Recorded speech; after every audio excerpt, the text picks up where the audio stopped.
If you've ever pulled away to feel safe, if closeness feels good, but also too much, you're not weak, you're not broken, but your system may be training disconnection when what you really want is closeness. Today we're exploring a pattern that many people never talk about openly, but it shapes how we show up in every relationship, withholding intimacy as a way to stay safe. This might not look dramatic. It might show up as subtle distance, avoiding eye contact during difficult conversations, not returning a text right away even though you want to, holding back affection, vulnerability, or clarity because part of you feels exposed. You might not even know you're doing it, but your nervous system does.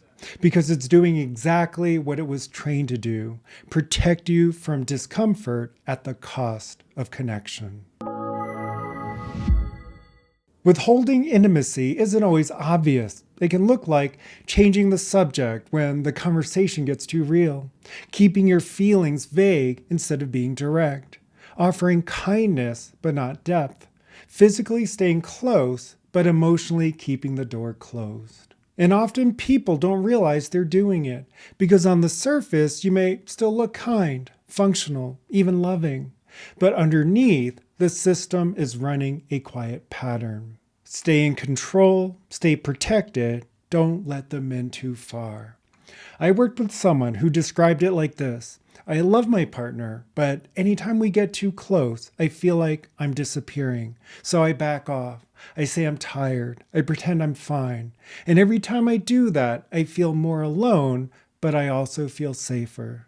That's the tug of war this pattern creates. And it's not solved by trying harder to be open.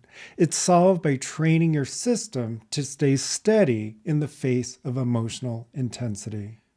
Withholding almost always starts as protection, not manipulation, not malice. It's a system that's trying to avoid emotional overwhelm. Sometimes it's fear of losing control, fear of being hurt, fear of being rejected. Sometimes it's shame, believing you're not lovable, so you hide the parts of yourself that feel too vulnerable. Sometimes it's powerlessness, where you feel like being close means giving something up. But whatever the driver, the body learns. Connection equals danger. Staying distance equals safety. So now, even when part of you wants closeness, another part pulls back. Not because you're indecisive, but because you're patterned. Each time you withhold, even subtly, you're reinforcing a nervous system pathway. You're teaching your body, this is how I stay okay, by pulling away. And the emotional states being reinforced, mistrust, control, disconnection.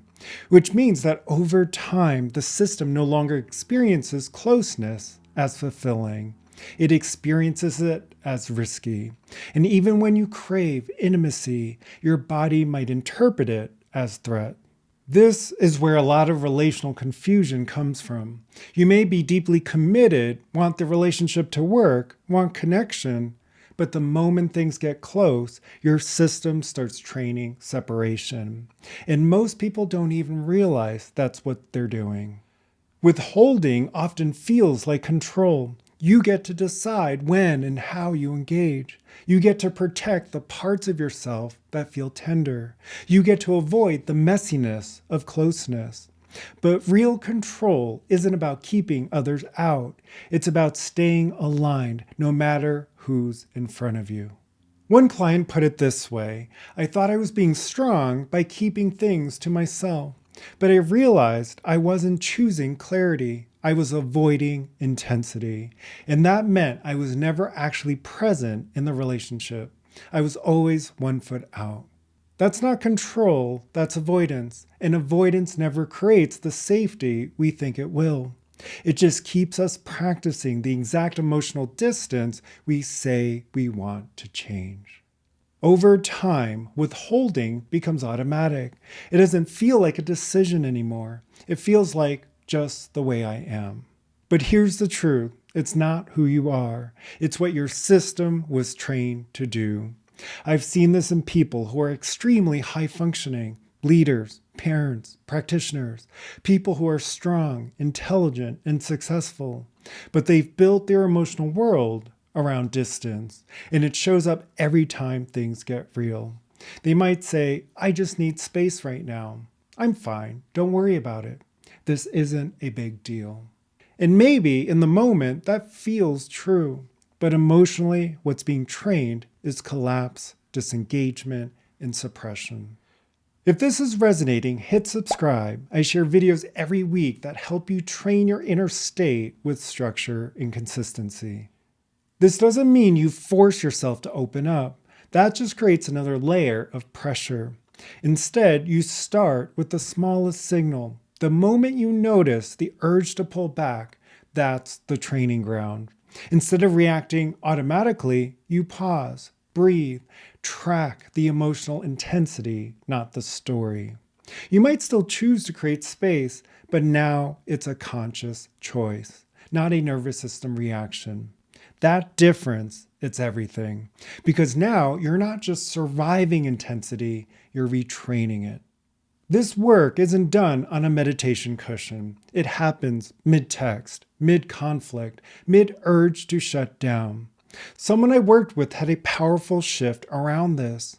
He used to withdraw completely when his partner got emotional, not out of cruelty, but because it overwhelmed him. He'd shut down, go quiet, leave the room, then come back hours later, disconnected and emotionally unavailable. Once he learned to feel the intensity without acting from it, everything changed. Now, when things escalate, he notices the shutdown impulse. Instead of leaving, he stays. He may not have the perfect words, but his presence is no longer conditioned on comfort. That's what changes everything, not just for him, but for the relationship. If you're hearing this and thinking, I do this, you're not broken. You've just been practicing a pattern that kept you safe. But now you have the opportunity to practice something different, a steady inner state that doesn't require distance to feel safe, a nervous system that can hold emotional intensity without collapse or withdrawal. Not because you forced it, but because you trained it. What emotional state are you practicing over and over without even realizing it? When you stop withholding, you don't become more exposed, you become more grounded. You start to experience a new kind of intimacy, one that isn't about merging or pleasing or managing the other person, but one that's built from clarity, calm, and alignment. You gain access to connection without collapse, to presence without panic, to choice even in emotional moments. That's the kind of intimacy most people crave but never realize is available when you train your state first. If you're ready to stop managing symptoms and start training a steady, resilient inner state, I've built a system for that. It integrates perception, emotion, and nervous system, so you don't just understand your patterns, you actually shift them. The link's below. I also share practices weekly on Instagram at Mike Wang Coaching.